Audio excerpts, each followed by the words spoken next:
Yeah. Yeah. So this book, this guide, Tokenomics for Builders, it's open source. It's basically a book, but it's not for sale. Anyone can access it.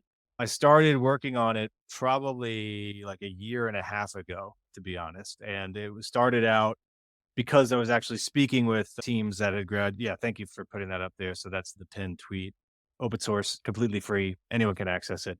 I started working on it because I was speaking to teams that had just graduated from a Web3 accelerator, and they all basically had the same questions, right? They all had questions about as simple as what's the standard for vesting or what percent allocation should go to the team to more complex things, right? What's the incentives of why should people use the token, right? Like what's the best tokenomics, quote unquote, which doesn't really exist, but we can get into that.